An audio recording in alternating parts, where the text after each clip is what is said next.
another each day. Where there's a will, there's a way.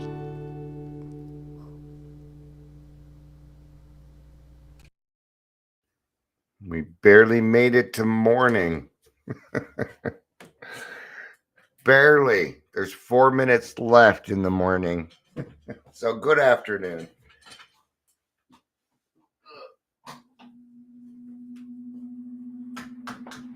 That fan's loud. I must not have put it together as well as the other one. That's too loud. We'll open the window instead. I'm going to grab a different fan. Grab my piece of shit fan.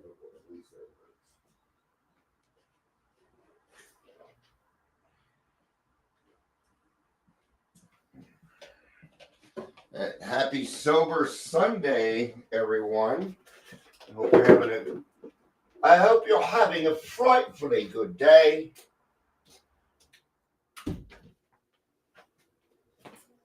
That fan's all old and it makes hardly any sound.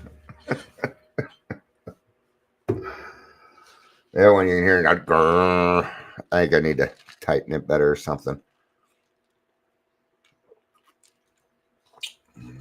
I am the one that put it together.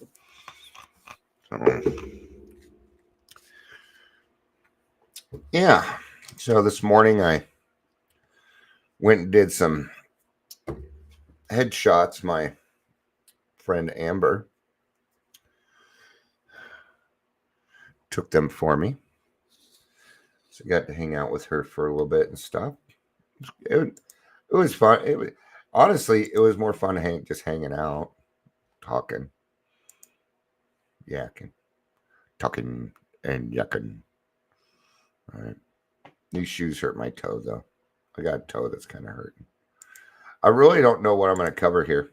I figured this is just, it's a topic that popped into my head. And so we're going to go with it. I tend to go with my intuition on this stuff. So I figured, start telling my story, see where it goes. Yeah. I was looking to see how my clips were doing. They're doing all right. Welcome to Daily Trudge. My name is Dion. I am your host.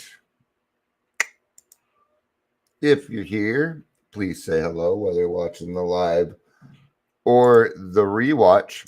I've been working on some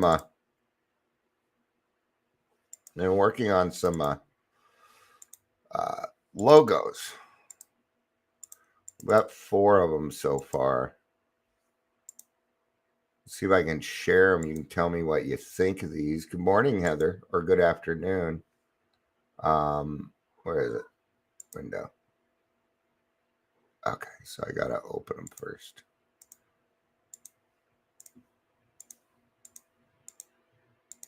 There we go. All right, here's the first one. Like that. That one's decent. It's kind of hard to show all of them when yeah. Got this one. Might be the one I'm going with. I'm going to show you one more. I promise this will end soon. Oh, it went away. Where'd it go? Maybe was it this one? And there's this one too. All right. Okay. We can stop with the sharing. Ooh, how many? Weird. Okay. Let's not worry about it. Oh, you're leaving the butterfly park? Did you get to check it out this time, Amber? I hope so. But yeah, I figured, I just give a shorter version of my story. Of course, sometimes I go 45 minutes, so I'm not going to tell my whole story. It would take longer than 45 minutes, but I can do portions. I'm sure a theme will come out of it, right? But what it was like, what happened, what it's like now, this is how we tell our stories. It's also kind of how we speak in AA meetings. You kind of tell what it was like, what happened, what it's like now. This also goes along with experience, strength, and hope. All right. In order to have strength and hope, you kind of need the experience. Yeah. And you might say, yeah, but I've only been in the program a week. Well, you got some experience. Yeah, sure you do. You got a week of it. You still got your past. You experience that. You know, I like the way Amber puts it, the way what her sponsor told her. You know where to get a big book. You know where to find meetings. You know where to do these things. So, you do have some experience, strength, and hope there. Not only that, but you stayed sober a week. Good job. That's a big thing. Heather says my nieces and I all have butterflies on our shirts today. Just looks like it's a butterfly day, huh? It's a butterfly day. So I grew up in Utah. I'm born in Ogden, Utah. We're gonna go all the way back here. We're gonna dip into the childhood a little bit. Not a lot. There'll be a theme. Something will pop up here. And maybe the theme is just alcoholism. Yeah. Um, growing up, a lot of you already really kind of know my story, but I didn't have many friends. I was an odd kid. Beyond the fact that I was an odd kid, I also had a lot of things that were kind of quote unquote wrong. I had a lazy eye. You can still see it. See? It's this eye. It's my right eye. So you can see it if you look closely enough. I used to be able to do that and go back, but I can't shake my head that hard anymore. I'm too old. All right. So I had to wear a patch. I remember the one thing I remember about that, nobody gave me too much of a hard time about the patch. None of that was a big deal. I did get some stuff. I'll just tell you now, I remember people making fun of me, but I don't remember what they said. I mean, I just don't. I had a speech impediment. Yeah. That's why I'm such a good talker. I've had to relearn how to talk 3 times in my life. 3 times. One time, 3, 4 years sober, I went to the dentist and he gave me a Novocaine shot, and my tongue was numb for 9 months. And I had to relearn how to talk with half my tongue being numb. Right. And no, I didn't sue the dentist, anything like that. It was this guy was he was helping out my regular dentist, and she was awesome. But this guy reminded me of Cheech Marine, who was a Hispanic dude, and he come in, he's like, "You want me to turn up the gas?" Just like that too. I'm like, "Oh fuck yeah, turn that shit up." Only because you sound like Cheech Marine. You want me to turn up the gas? And I had to learn how to talk again when I got sober. It took me a little bit because I was so used to talking and walking drunk. That's just how my body acted. Continued acting that way. So, I got pushed around a lot as a kid, made fun of. I was a bedwetter till I was 11. There's some other things that that kind of went in that time, but they're personal, so we're gonna keep it there, right? But like most of us, I was pretty lonely. Maybe not all of us. I wasn't a sports guy. Actually, I was very good at soccer and track, volleyball. But nobody ever wanted to play anything with me, so I was all right at basketball and the rest of stuff. Football I wasn't too bad at. I was a pretty quick runner. In fact, when I was in high school, I was down at the smoking area, and the varsity team came down, and they were being jocks. They were just, and they started giving it. We're like, they're like, we can beat your ass at anything. We're like, we'll play football with you. How about that? And we beat them 28-7. Fuck you, Heritage High School varsity football team. You lost. I was really, really fast. Anyway, and I can run a really good post route. Well, I used to be able to. But my mom was a drinker. And I didn't, I gotta tell you, I didn't really see my mom drunk that often that I can remember. It wasn't until we moved to Colorado that her drinking started getting real bad. And when I was 12, she would get sober, and she's sober to this day. So good job, Mom. Ooh, I think she's sitting about 40 years now. And this is kind of where my life changed. Because I had been taking care of the kids, and I've been building resentment and anger. The man that raised me was a very angry person. I got hit with a belt often. He never used his hand until I got a little bit older. I was 14, 15. He got in my face and I pushed him on the ground. I think that ended that. I think he realized that I was now kind of bigger than him, and I know he stopped beating me after that.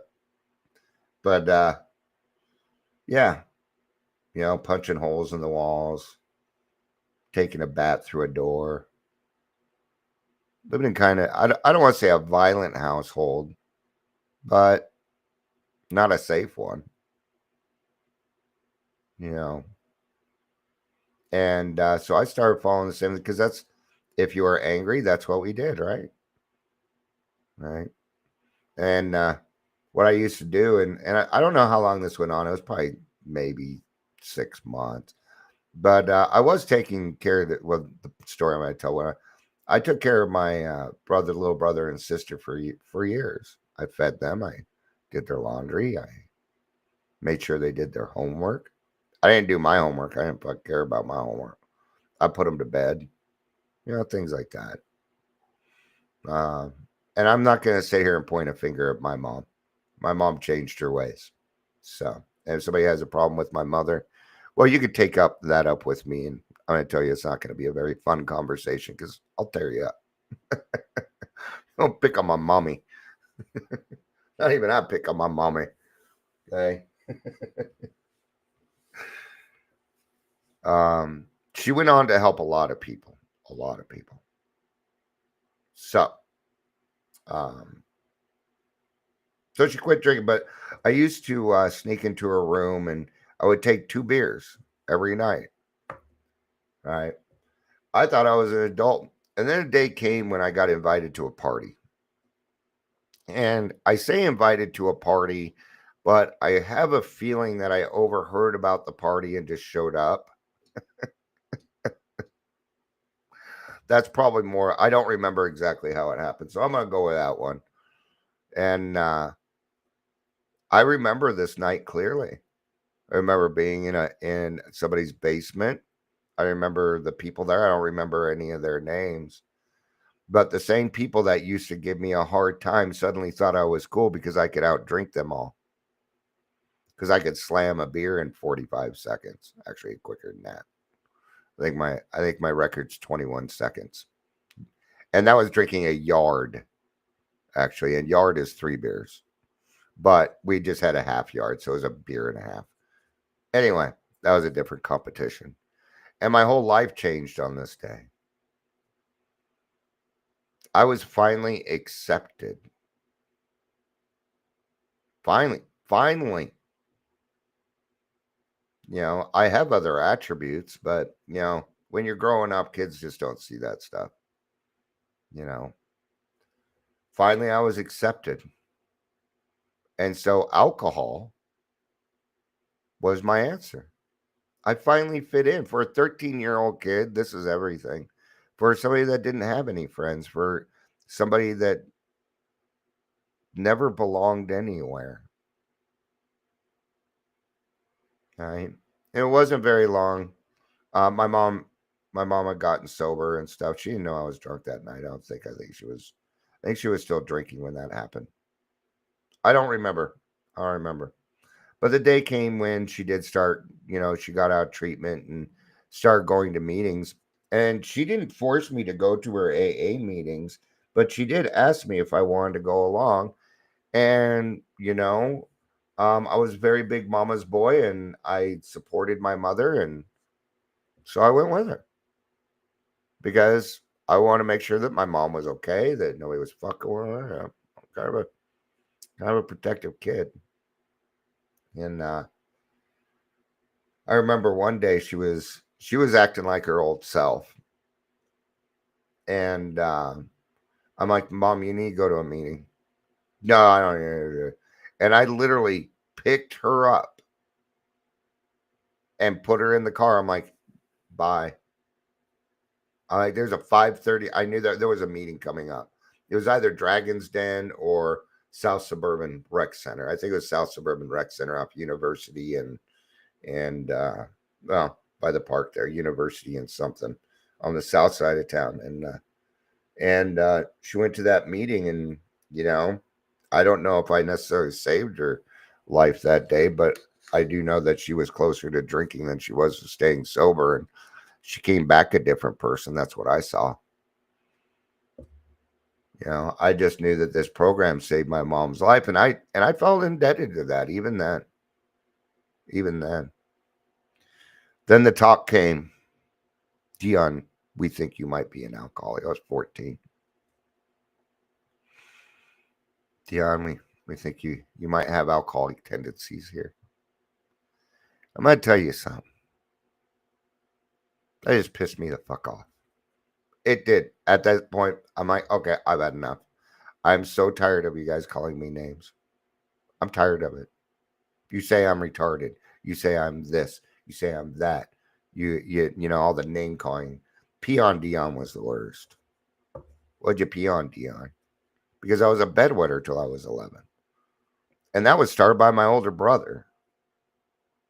And he knew that it hurt. He didn't stop. Okay. My older brother was supposed to be my protector. He never was. I actually had two older brothers. Just one didn't live with us until I was a little bit older. And if anything, I protected them. Once I started drinking, it was known that if you fuck with Dion's family, Dion will fuck with you. And I thought I was becoming popular. I thought that's what was going on. But no, that's not really what, I mean, sure, more people want, well, girls love a bad boy. And I was one, and that became the talk of the town, man. Oh, Dion got put away. Oh, Dion, he's dead. You got to watch out for that, Dion. And I'm going to tell you something. I reveled in this. I loved it. Even this day, it still feels good, I have to admit. I wanted them to fear me. I did. And they should. Nah. Do you know how much paranoia you can create with that? See that? I didn't do as much as, I did some stuff, but, it was more creating the paranoia. I got mad. I'm like, now you're just telling me I have all these things. I'm 14. You want me to go to high school, but you want me to act like an adult. You want to treat me like an adult, but yet you want to tell me what to do. Yeah, that wasn't going to fly with Dion. And why should I listen to a bunch of people that did nothing but give me a hard time growing up? Why should I listen to abusers? Why should I listen to bigots and racists and those types of people? I could never get. It was always hard for me to join in on that.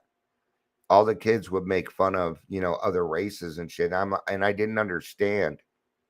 I didn't know why they were doing it. Because see, they picked on me too. So I just figured, I was part of that minority or whatever. Right. So when I was 14, my parents decided to that I was an out of control child, which I was, and they put me in a place called Mount Airy Psychiatric Center. And I'm gonna tell you now, I faked my way through that. Because at one point I was honest with my parents. Dion, why are you so mad? And I told them. Why. Like, you guys continue to take everything from me. All of a sudden, mom gets sober. Now she wants to take care of the kids. No, thank you. No, nothing. Just more finger pointing. You guys hate me. You don't even like me. So I don't understand. And that's how I felt. And a week later, they put me in Mount Airy Psychiatric Center. So why would I want to be honest at this point? Because all honesty did was get me put away. I'm going to tell you how I felt about that. I was extremely, extremely angry about it. And I would fucking lay on the guilt the whole time I was there. Yes, I would. I wanted them to feel the pain that I felt. I did it. So I faked my way through that, went back home. It wasn't long before I was back in group homes. Okay. But something changed. Something changed. I wasn't naive anymore. See, I went from living in white suburbia. Okay. I grew up in white suburbia, man. I think there was a black person at my school. Okay. Having, they're dealing with white suburbia problems, which I'm going to tell you are shit. They ain't nothing. They're hanging out with Crips and Bloods. Suddenly, my roommates were Crips and Bloods. They were gang members. And people that did pretty bad shit. Now, I had not done anything illegal, which is why I didn't understand why I was being put away. I'm like, I didn't do anything illegal. What are you doing? Oh, but you're a danger to yourself and the people around you. Only when you try and tie me down. Later in life, that would become much more true. By the time I was 17, I got emancipated. So I divorced my parents in the state of Colorado, and I got my first apartment. I was working at a place called Skipper's. Yeah, it was a fast food fish restaurant like Long John Silver's. Right. Except we had a parrot as a mascot. I used to love taking that out front and putting on the bird costume, and that was my favorite part of working at Skipper's. And it's weird because I hate seafood. But they had chicken too, so I was able to eat the chicken. And, when stuff is fried, it's a little bit better. But by the time I was, it wouldn't take long. I'll just put it that way. Before I lost that apartment, everything went downhill, and it went downhill fast. And I would live on Skid Row for about between 4 and 6 months. Yeah, it wasn't too awfully long. Now, when you're 17, 18 years old, that's for fucking ever. That's forever, right? And I've been to treatment by this point. By this time, I had already been to at least 100 AA meetings. Maybe not. Well, between that and Alateen, yeah. Because when I first I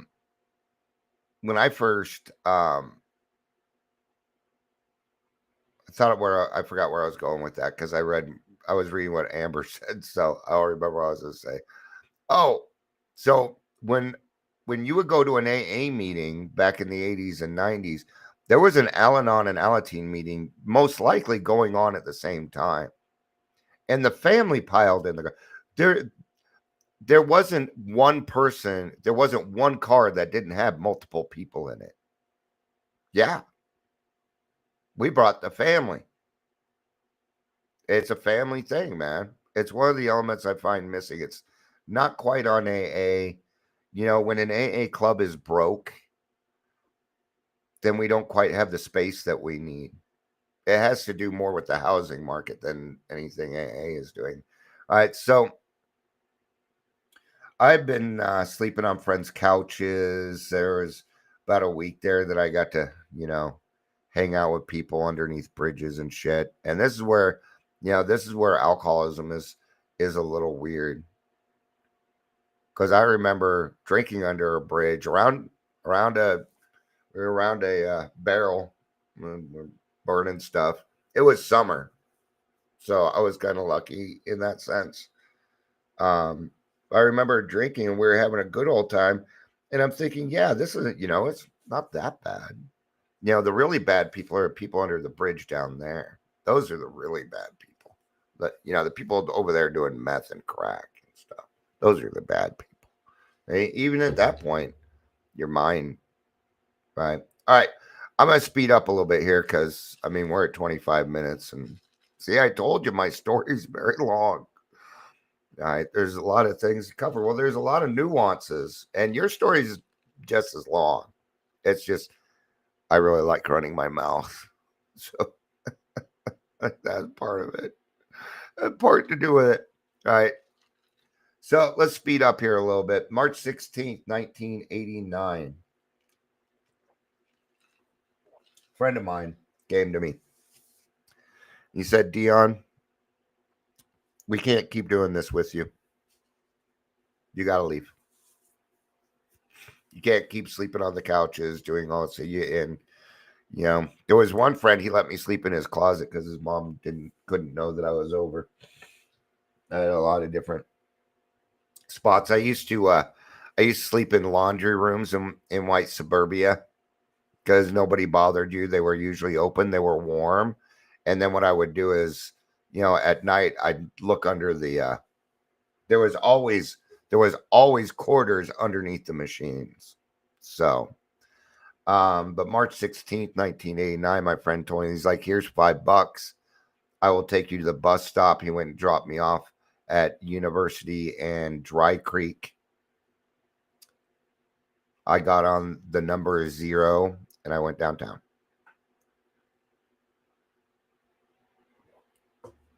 About 4:30, 4:45 by the time I got downtown, and it started to get dark, cold. Actually, I think it was later than that because it was dark.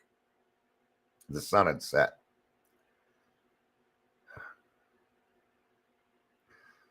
So I'm about a block away from Samaritan Shelter, and I was familiar with this area because I've been hanging out in this area for quite a few months. I'd been in another program over on Larimer Street called Step 13. That was back when Step 13 meant that you died sober. Right? And there's this guy walking in front of me. He was carrying his 6-pack from 7-Eleven.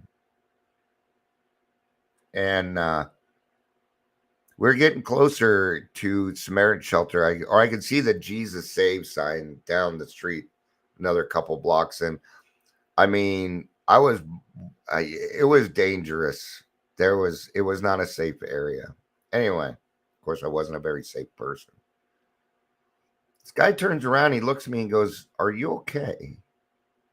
And for some reason, I gave him the truth. I'm like, you know, I'm out here on the streets. I don't know what I'm doing. I'm 18. I have an alcohol problem, and I don't know what to do. And he said, "Come with me." We went about another quarter of a block. It wasn't 30 feet. And we come to this building and it's dark. It's a run down, dilapidated building. Open the door and the scenery totally changes. It's like walking into Narnia through the wardrobe. I see the AA symbol up on the wall. I hear people laughing on Skid Row in this dark, dank, dusty, musty place where happiness should not happen. But they were happy. I remember looking at the AA symbol and thinking, well, fuck, they got me again. That's the joke. Now, this was God. This was God working in my life. Turns out they had a 5:30 meeting. I stayed for it. I put the last of my money into that basket because I had stopped and gotten a soda and something to eat too. I think it was a little bit over $1. I think it was like $1.50, maybe $2. But I know I put the last of my money in the basket because I had nothing left. I'm like, if I'm going to give up everything, well, fuck it. And I felt like I needed to. Turned out that this was a halfway house for homeless alcoholics called the Phoenix Concept. And I would live there for the next year. And that's where I would find a good chunk of my sobriety. That's where I became a big book thumper. I went to 4 meetings a day. I went to 300 and actually whatever 90 times 4 is. All right. What is 90 times 4? 90 times 4 is 360. I went to 360 meetings in 90 days. We needed it. All right. And in this place, we had the time to do it. We were a bunch of Skid Row alcoholics. That was the thing about the Phoenix Concept. The Phoenix Concept is now owned by the government. The government bought it because it was just helping way too many people without them. And gosh, they didn't want that. Now it's crap. Because see, the miracle of the Phoenix concept, which is an original sober living, by the way, was the fact that 20 Skid Row alcoholics were paying their rent, that they were paying their way. We worked off tradition 7, that we were self-supporting through our own contributions. That's how we did things at the Phoenix concept. The community did help, like Boyer's Coffee. They gave us free coffee. Of course, I found out where that coffee came from, too, because I ended up working at Boyer's.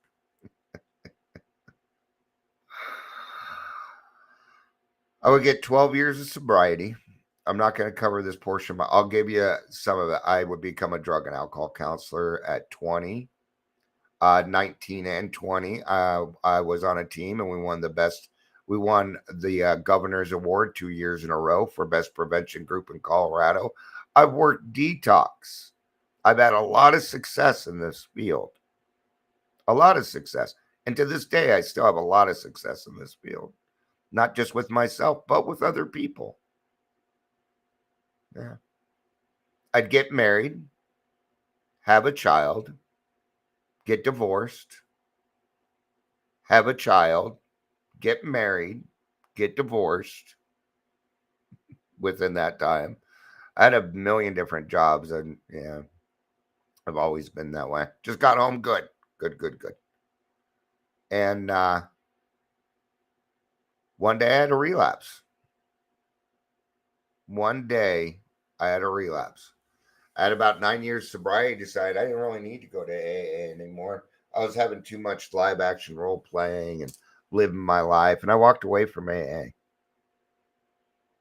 And it took a couple years, but it did happen. I started drinking. Within 6 months, I was homeless again. And I had a lot of fun in those 6 months too, by the way.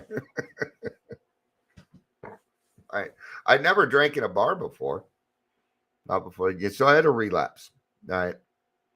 Amber says, you done editing those pictures yet? I haven't even plugged it into a computer yet. I don't know that this computer has SD. I guess I should check. My laptop does, though. So it's a pretty nice laptop. It's a good laptop. All right. So I'm not going to cover too much of that drinking. So not all my drinking career was bad. I had some good times in my drink. I mean, I got to party with a lot of famous people. I got to rub elbows and have great conversations with fantastic musicians. And then,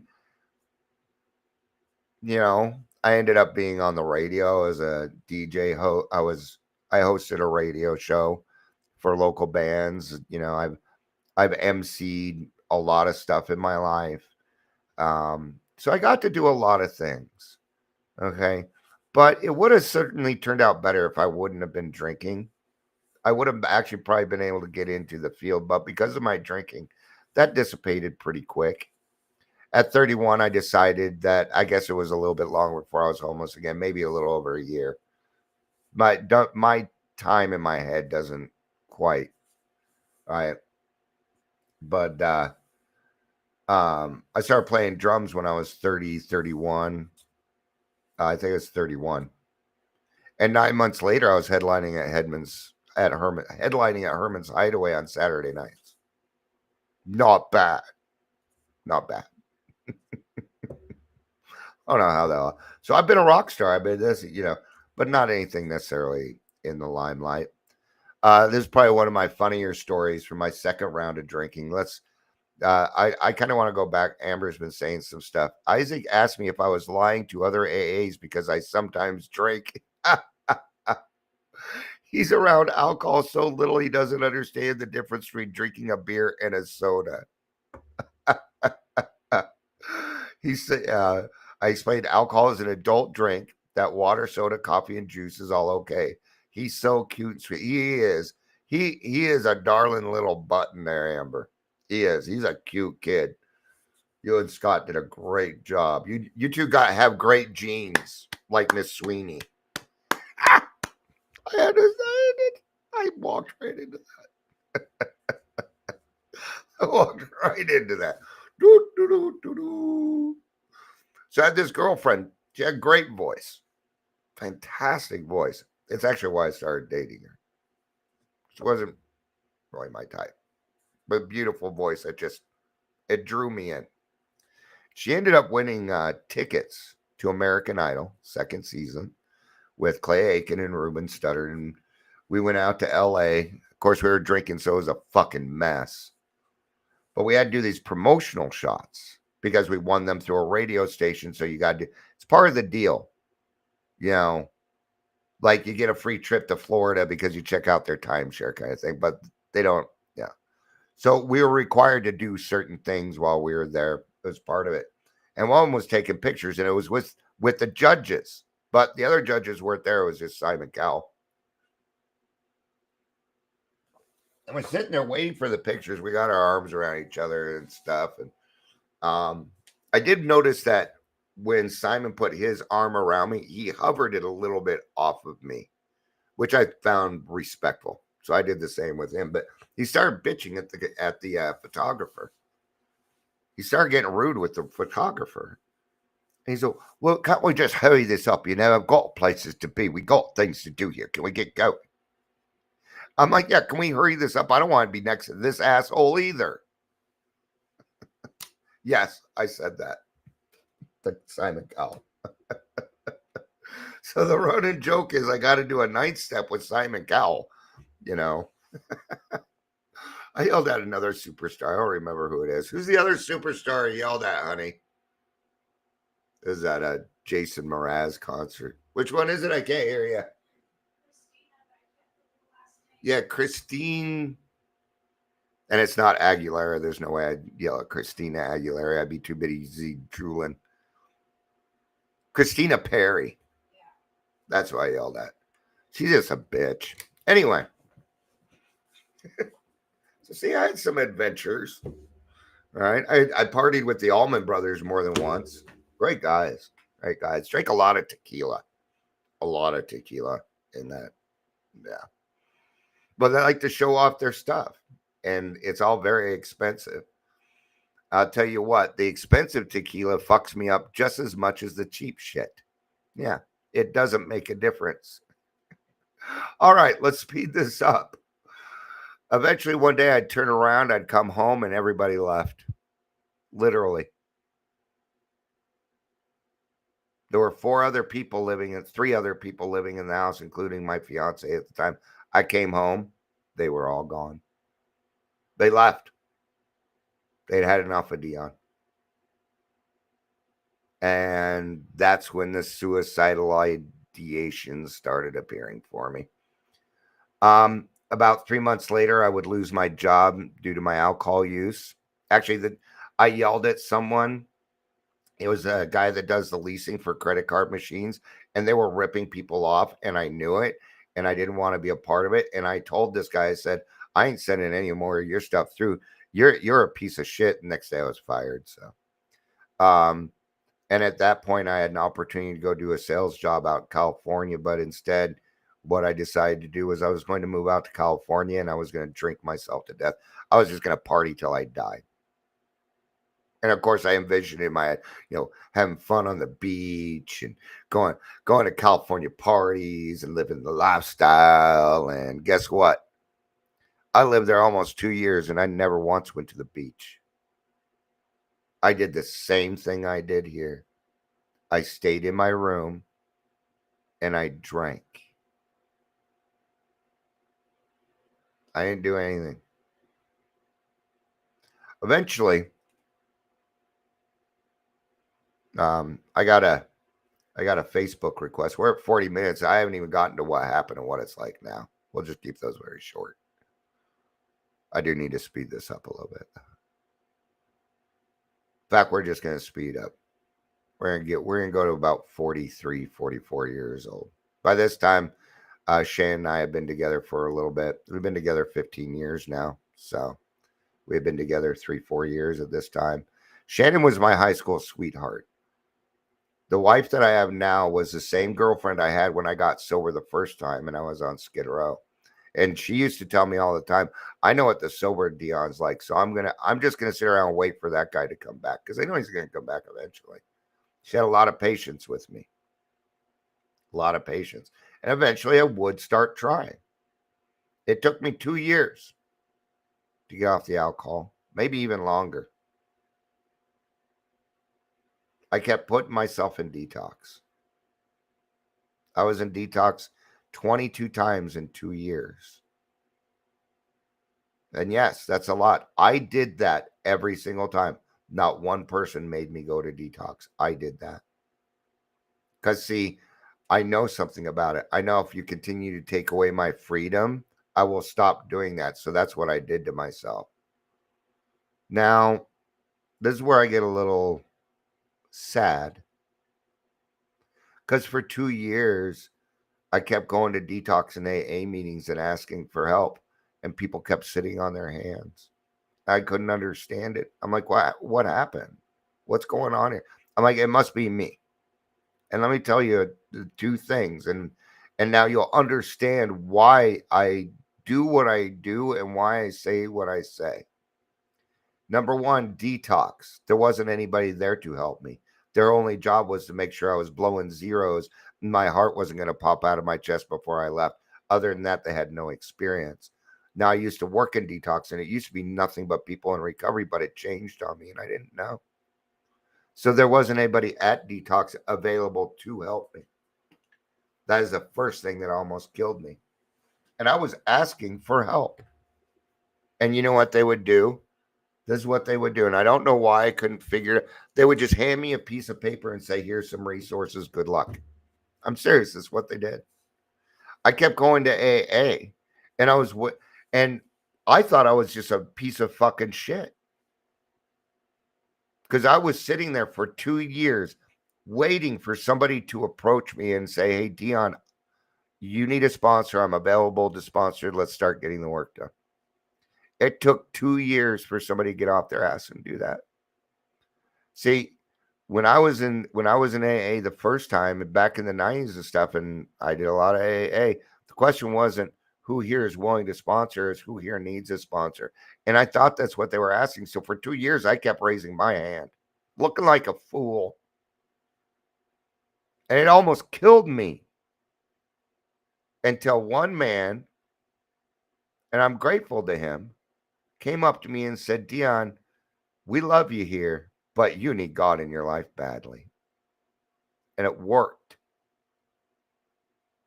Why did it take 2 years for somebody to give a shit? That bothers me. And it's exactly why grassroots is the way that it is. That is the reason why.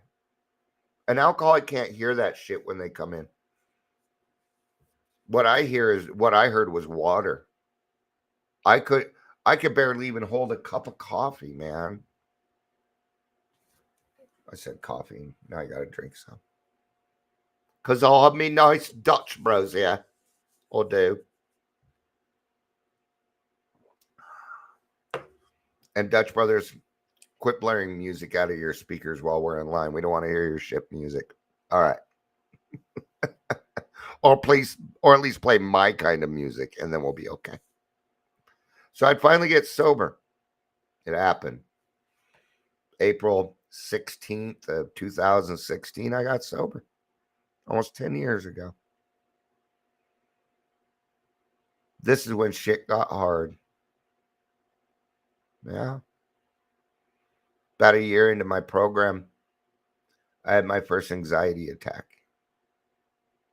I was in King Soopers. And all of a sudden, I didn't know what was going on. I just flipped out. They had to go look for my wife. And that would start and then the nightmares would kind of start, and PTSD entered my life. And this is why you hear me say a lot that you have 2 choices when it comes to confronting your past. You either face your snakes, or you wait till you're 45 and then the trauma hits, and then you can take care of it that way. Take the first one. Face your snakes. Okay. Leaving the house was not an option. That was not an option. I couldn't handle it. I couldn't do it. And this was a hell of a thing for me because I've been a social butterfly the most of my life. Right. But you know, I would learn a lot from it. But here's the reason that I bring it up. Because sometimes things happen to us in life and it seems like God is torturing us or that these are problems, right? And what I had to do is I had to learn how to have fellowship while being at home. And that's when the Daily Trudge started. Daily Trudge is 7.5 years old, man. I'm 9 years sober. 9 and some change. April, May, June, July, August. A year and 4 months. So I was about a year and a half sober when I started this. And in the beginning, it was just talking about the different thing, why I was home, and I want people to recognize PTSD. We talked about a lot of gaslighting, and a lot of things happened from that. A lot of different things came to fruition because of the, back then it was called the Daily Reflection. It wasn't until about 5 years ago we changed it to the Daily Trudge. Okay. So I had to learn how to do that. And I kind of built a little fellowship online. And I was starting to meet people. And then something happened. COVID happened. And you all came into my world. Now you had to see what it was like for Dion. Yeah, now you couldn't give me shit for being at home. You couldn't do this. You couldn't do that. So what happened? Well, God had taught me something. He had taught me how to stay home, be sober, and not piss off the significant other, or at least do your best not to piss them off. And I started teaching other people how to do that. See, a lot of things in life, the problems that we think we have are actually opportunities. They're new ways to grow. These are new things for us. All right. So, the kids, I have 4 kids. It took 8 years to get them all back. It took me 8 years. And I don't blame any of them for the route that they took or the time that they took off from me. I really don't. I can't be upset by that. I found some things out. Number one, at least when it comes to my kids, they don't really listen to what I say, but they do everything that I do. They tend to repeat what I do. In fact, a lot of people around me tend to repeat what I do. Because I have a good life. I have much money in the bank. I don't own a lot of material stuff. I mean, I live in a 5-bedroom house. I drive a 2008 Honda Civic. Works great. It's stick shift. I love it. Not the nicest car in the world. I don't want the nicest car in the world. I don't.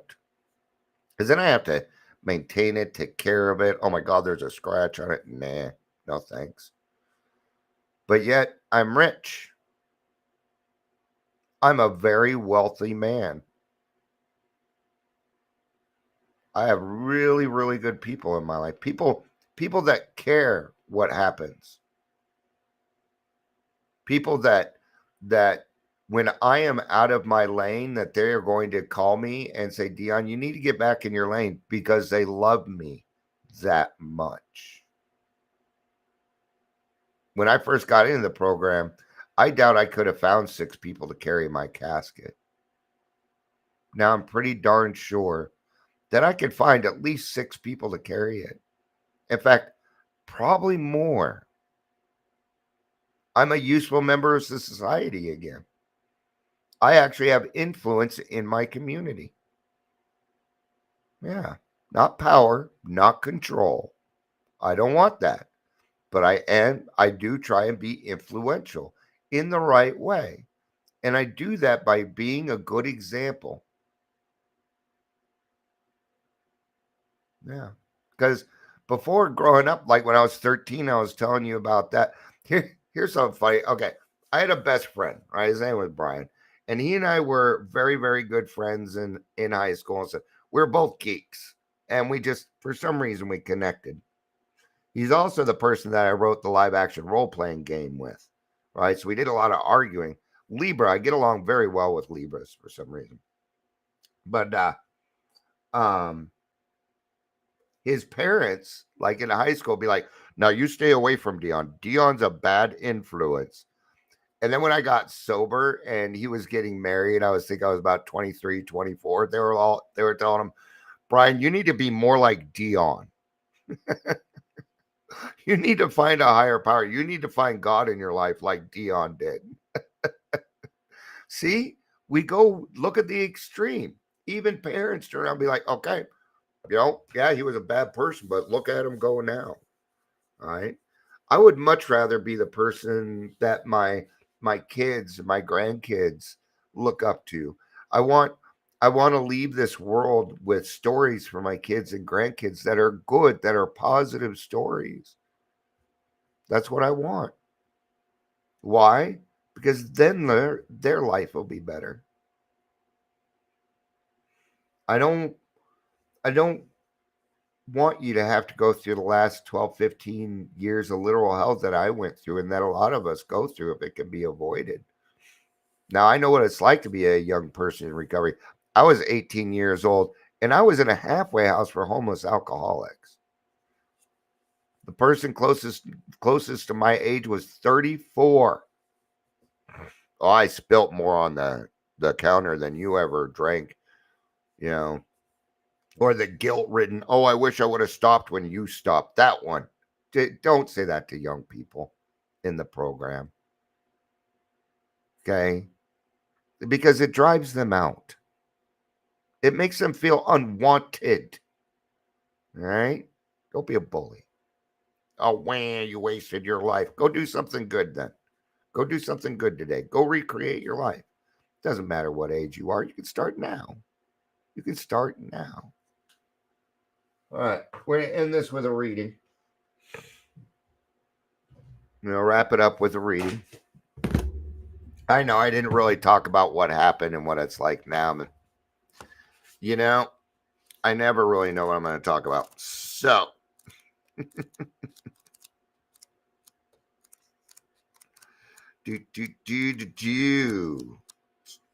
all right. If you would like to follow along, I am going to be on page 275. New book. So get that. New book crack. I didn't do it that time, darn it. So, let me take a little talking juice here real quick. All right. AA is not a plan for recovery that can be finished and done with. It is a way of life, and the challenge contained in its principles is great enough to keep any human being striving for as long as he lives. We talked about this a little bit yesterday. The principles will keep you busy. Yeah.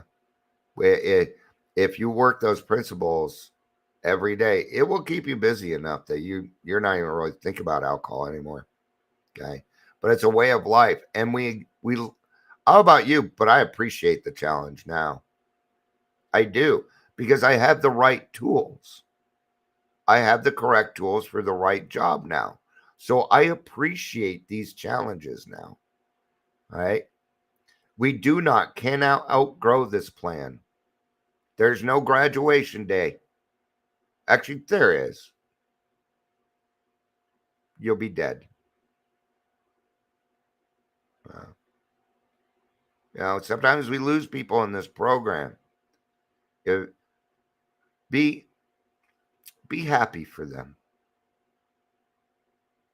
Now they don't have to, because we go through, even though we're in recovery, we still go through pain, man. We still feel it.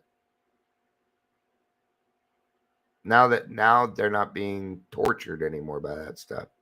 Or maybe they died sober. Isn't that great? But you cannot outgrow the plan. You cannot be bigger than the plan. That'd be playing God, right? As arrested alcoholics, we must have a program that allows for limitless expansion. Idle hands are the devil's playthings. Yeah. So we need limitless expansion. What is that? Perfection is the limitless expansion. That's what's going to keep you striving, reaching for perfection. I'm not perfect. Great. I'm glad you're not perfect, because now you got something to strive for. It's a good thing you're not perfect. Otherwise, you'd have nothing to strive for. Life would become dull. It would become boring. And then you wouldn't want to be here anymore. Keeping one foot in front of the other is essential for maintaining our arrestment. Others may idle in a retrogressive groove without too much danger, but retrogression can spell death for us. Now, retrogression isn't necessarily going backwards. It's staying in one place, spinning your wheels. Resting on our laurels is what we call it. Okay? And resting on our laurels means this: claiming yesterday's success today. That is resting on your laurels. You have to have a new set every day. You have to have successes for that day. And it's a pretty bad day indeed that we didn't have any success during the day. That would have to be the worst. I mean, even if you made it to a meeting, there's success in that. Talking to another alcoholic, maybe you held the door open for somebody. Maybe you didn't get mad this time when somebody brought some. These are the successes that we're talking about. Progress is success. However, it's not as rough as it sounds. Okay? Now, it doesn't mean it's easy, but it's not as hard, not as rough. I didn't mean to use the word hard on that. It's not as rough as you think it might be. The program's already kind of tough. Don't make it harder. That's what we're saying. Right? As we do become grateful for the necessity that makes us toe the line, and we find that we are compensated for the consistent effort by the countless dividends we receive. Oh, you know I love my dividends. I talk about dividends all the time. I'm getting dividends right now. It's happening right now. The dividends come from an action. If that action is good, you get good dividends. If that action is bad, you get bad dividends. Unless you correct it, then you will get a good dividend out of it. A complete change takes place in our approach to life. Where we used to run from responsibility, we find ourselves accepting it with gratitude that we can successfully shoulder it. Yeah. Hey, I know how to take care of this. Watch me here. It's this, and this. See? Yay.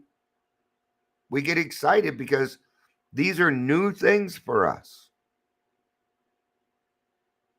Now, these are, even though we're a little bit older and should have learned it a while ago, that's all right. But these things are new and they're exciting. And when you know how to handle a situation, it just makes you feel better about yourself. And that leads to self-esteem, which is a good thing, right? Instead of wanting to escape some perplexing problem, we experience the thrill of a challenge and the opportunity it affords for another application of AA techniques, and we find ourselves tackling it with surprising vigor. Yeah. You know, when you have, this is a good example, and I see it often where somebody's working for a company, they've been there for a while. This company helps them, takes care of them, allows them to go to treatment, helps them out. They are going to have an employee that's going to bend over backwards for them. They will. That person will probably become one of the best employees that they have. Because I don't know what it is, but we alcoholics are really mean and jerky and assholey, or we're really nice. But I think deep down inside, we are nice. We just don't know what to do with it. We don't know how to work with it. So the last 15 years of my life have been rich and meaningful. I've had my share of problems, heartaches, and disappointments, because that is life. But I've also known a great deal of joy and a peace that is the handmaiden of an inner freedom. I have a wealth of friends, and with my AA friends, an unusual quality of fellowship. Yeah, I wouldn't even know how to describe my friendships. Most of my friendships, I wouldn't even consider friends. I would consider them family. I do. These are, you know, these are the friends that I feel like I should have had my whole life. Right? See, I didn't belong anywhere. I belonged nowhere in this world. So when I go to an AA meeting and I feel like I belong, it's a relief. It is. I have a wealth of friends. Now, a wealth of friends doesn't mean a lot. That's not what wealth of friends is, but it's going to sound that way. Wealth of friends are the types of friends you have in your life. The friends that I have in my life, if you do good, we're cheering for you. I might even get a little jealous that you got there before me, but I'm going to be okay with that now. Instead of being like, oh, that person doesn't do sure did. No, instead, what I'm going to do is say, how'd you do that? Because I want it too. Because I want it too. We steal lines from each other. We steal this from each other. All these things. And they should be. They should be shared generously. Yeah. For these people, I am truly related. First through mutual pain and despair, and later through mutual objectives and newfound faith and hope. And as the years go by, working together, sharing our experiences with one another, and also sharing a mutual trust, understanding, and love without strings, without obligation, we acquire relationships that are unique and priceless. There's no amount of money that could buy our type of friendship. It's only going to come from a arduous life, a tough life, actually. There's no more aloneness with that awful ache so deep in the heart of every alcoholic that nothing before could ever reach. That ache is gone and never need return again. Been a long time since I felt loneliness like I used to. I still get lonely every now and again, but it doesn't seem to last very long. And I'm never alone, ever. God is always with me. Always. And it is not an awful ache deep in the heart anymore. No, that big God-sized hole that was in my stomach, it's been filled. It was filled years ago. And now my cup floweth over. Now there is a sense of belonging, of being wanted and needed and loved. In a return for a bottle and a hangover, we have been given the keys to the kingdom. All right. I think that's good for this one. Thank you, everybody that hung out for an hour. I appreciate it. I appreciate that. Thank you. All right. Thank you, everybody, for being here.